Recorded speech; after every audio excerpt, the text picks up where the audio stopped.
اعوذ نکال لی نا؟ جی استاد جی. چلے. اعوذ باللہ من الشیطان الرجیم بسم اللہ الرحمن الرحیم.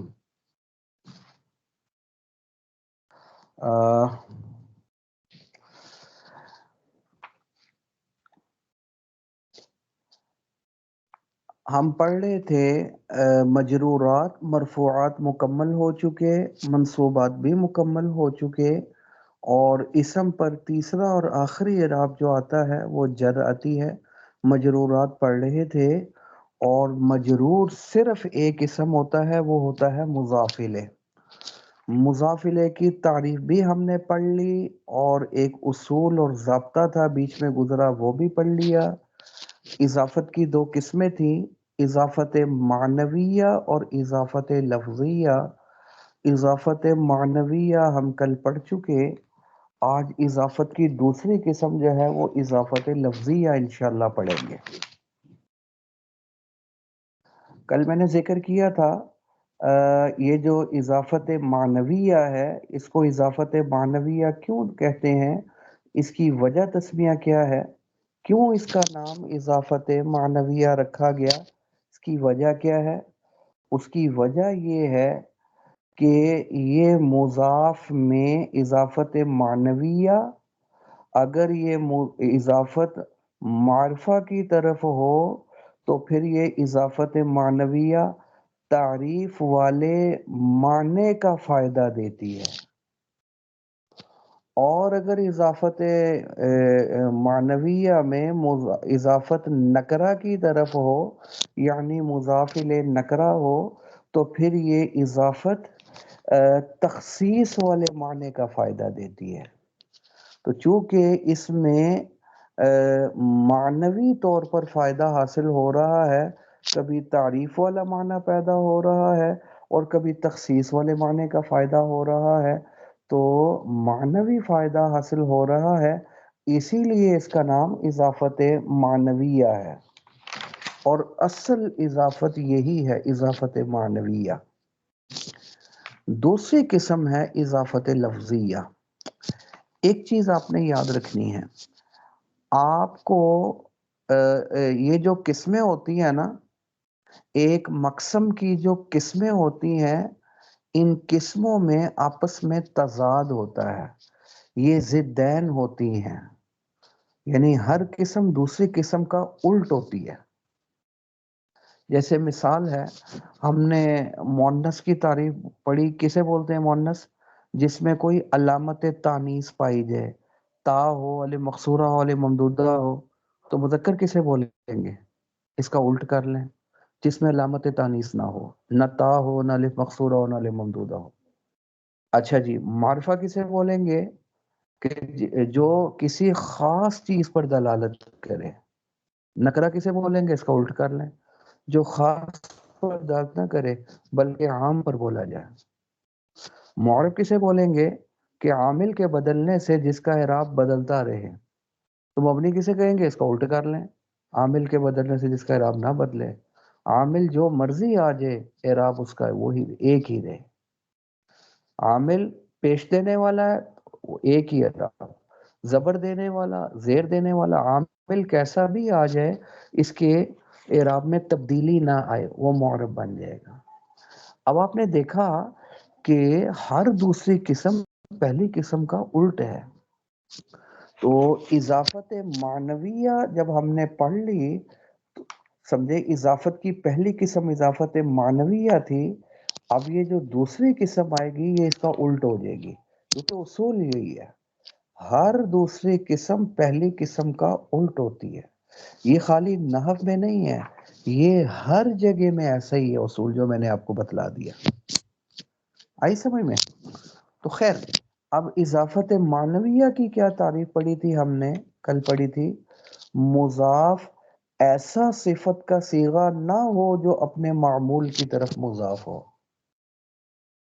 ایسا صیغہ نہیں ہونا چاہیے، تب اضافت معنویہ بن جائے گی. یہی تعریف پڑھی تھی نا.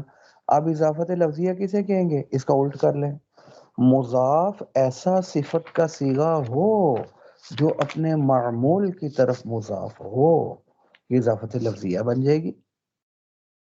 ہر دوسری قسم پہلی قسم کا الٹ ہے۔ یہ آپ کو میں نے ایک بڑا زبردست قسم کا گر دے دیا جی، یہ زبردست اصول ہے، گر ہے، اس کو آپ نے پکڑ لینا، بڑی سہولت ہو جائے گی۔ وَأَمَّا اللَّفْظِيَّةُ، دوسری قسم اضافت کی، اضافت لفظیہ کسے بولیں گے؟ فَهِيَ أَن يَكُونَ الْمُضَافُ صِفَةً، مضاف ایسا صفت کا صیغہ ہو۔ صفت کے صیغے سے کیا مراد ہے؟ اس میں فاعل ہو، اس میں مفعول ہو، صفت مشبہ ہو، اس میں تفضیل ہو، اس صفت کا صیغہ ہونا چاہیے مضاف، اور مضاف ایسا صفت کا صیغہ ہو مضافتن الی معمولیہا، جو اپنے معمول کی طرف مضاف ہو، اور معمول سے مراد فاعل یا مفعول بھی، یہ معمول ہے۔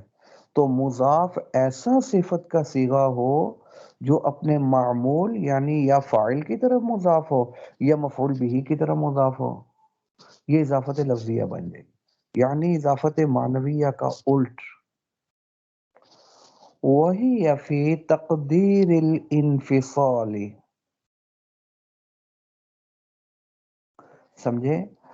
یہ یاد رکھنا آپ نے کہ اصل اضافت معنویہ ہے، کیونکہ اس میں فائدہ حاصل ہوتا ہے، یا تعریف یعنی معرفہ بنانے والا فائدہ حاصل ہوتا ہے، یا تخصیص کا فائدہ حاصل ہوتا ہے، کوئی نہ کوئی معنوی فائدہ حاصل ہوتا ہے، اور جس میں فائدہ حاصل ہو وہ اصل ہے۔ تو اضافت معنویہ اضافت کے اندر اصل ہے اور حقیقی اضافت ہے۔ باقی رہ گئی اضافت لفظیہ، وہی فی تقدیر الانفصال، کیا معنوی اعتبار سے اضافت لفظیہ ایسا ہی ہے جیسا کہ یہ اضافت ہے ہی نہیں، انفصالی، یعنی یہ اضافت سے جدا ہے، یہ گویا اضافت نہیں۔ تقدیر کا کیا معنی ہو گیا؟ ہم یہ فرض کر لیں گے کہ یہ اضافت ہی نہیں ہے۔ کیوں؟ کیونکہ اس میں کوئی معنوی فائدہ حاصل نہیں ہوتا، نہ یہ مضاف کو معرفہ بنانے والا فائدہ دیتی ہے، نہ یہ تخصیص والا فائدہ دیتی ہے، کسی قسم کا کوئی معنوی فائدہ اضافت معنویہ لفظیہ سے حاصل نہیں ہوتا۔ سمجھے؟ ایک مثال، نحو ضارب زید، اب ضارب کون سا صیغہ ہے؟ اس میں فاعل کا، تو صفت، تو کتنی شرطیں تھی اضافت لفظیہ کے لیے؟ دو۔ ایک کیا ہے؟ مضاف صفت کا صیغہ ہونا چاہیے، اور دوسری شرط کیا تھی؟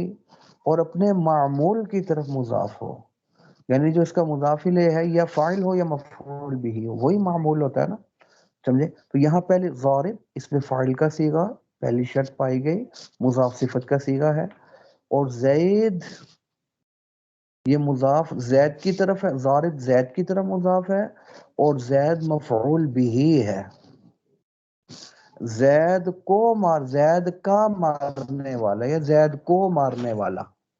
اب زید کو مارنے والا، تو جس کو مار پڑے گی تو ظاہر ہے وہ تو مفعول ہوگا، مارنے والا فاعل ہوتا ہے نا، اور جس کو مار پڑ رہی ہے وہ تو مفعول بھی ہی ہوتا ہے، جس پر فعل واقع ہو تو مفعول بھی ہی بن جائے گا۔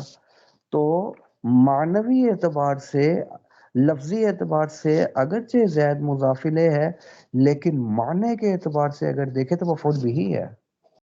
تو گویا صفت کا صیغہ اپنے معمول یعنی مفعول بھی کی طرف مضاف ہو رہا ہے۔ تو اضافت لفظیہ ہو گئی، دونوں شرطیں پائی گئیں، مضاف صفت کا صیغہ بھی ہے، اور مضاف الیہ اس کا معمول یعنی مفعول بھی ہے۔ وحسن الوجہ، یہ دوسری مثال دے دی، حسن صفت مشبہ کا صیغہ، یہ بھی صفت کا صیغہ آ گیا، اور الوجہ اس کا مضاف الیہ زیر ہے، یہ بھی اضافت لفظی ہے۔ کیوں؟ کیونکہ اس میں دونوں شرطیں پائی گئی ہیں اضافت لفظیہ کی۔ وہ کون سی دو شرطیں تھی؟ مضاف صفت کا صیغہ ہو تو حسن صفت کا صیغہ ہے، صفت مشبہ ہے، اور دوسری شرط یہ مضاف ہو اپنے معمول کی طرف، اور معمول سے مراد تھی مفعول بھی یا فاعل، تو یہاں وجہ فاعل بن رہا ہے حسن کا معنوی اعتبار سے۔ زید مثال دی تھی جہاں معمول مفعول بھی تھا، یہ دوسری مثال دے دی جہاں معمول فاعل بن رہا، سمجھے؟ تو مضاف الیہ فاعل بن رہا ہے، تو پھر مضاف اپنے معمول کی طرف، صفت کا صیغہ اپنے معمول کی طرف مضاف ہے، دونوں شرطیں پائی گئیں، یہ بھی اضافت لفظیہ بن جائے گی۔ ترجمہ کیا کریں گے؟ حسین چہرے والا، خوبصورت چہرے والا۔ اب خوبصورت چہرے والا تو یہ اب کیا ہو جائے گا؟ وہ معنوی اعتبار سے یہ وجہ فاعل بن رہا ہے حسن کا، سمجھے؟ حسن یہی حسین چہرے والا، تو چہرہ فاعل بن گیا نا۔ تو یہاں صفت کا صیغہ اپنے معمول یعنی فاعل کی طرف مضاف ہے، تو معنوی اعتبار سے وجہ فاعل ہے، لفظوں کے اعتبار سے اگرچہ مضاف الیہ اسی لیے زیر آ رہی، تو صفت کا صیغہ اپنے معمول کی طرف مضاف، لہذا یہ بھی اضافت لفظیہ بن جائے گی۔ بات ختم ہو گئی۔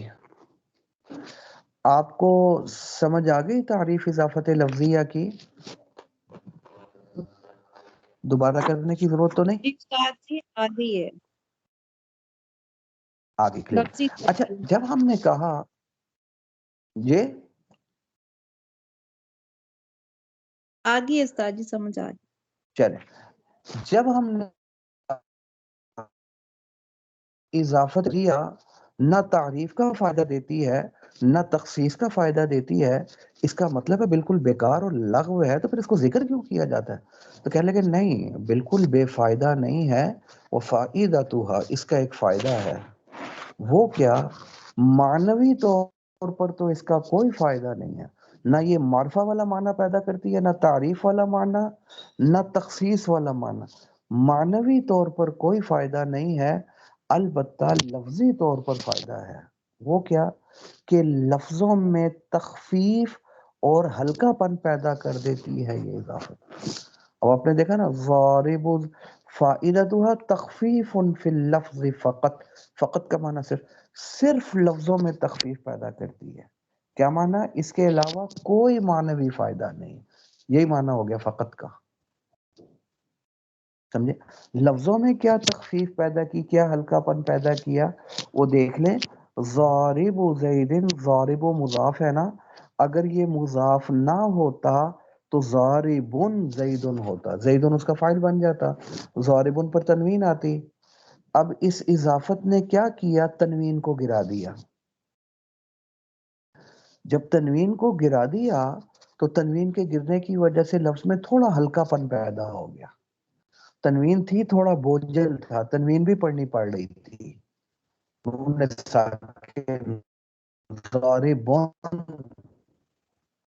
جب تنوین گر ہو گیا تو لفظوں میں ذرا تخفیف آ گئی، سہولت آ گئی، تو لفظوں میں تخفیف پیدا کرتی ہے، اسی لیے نام بھی اضافت لفظیہ ہی رکھا،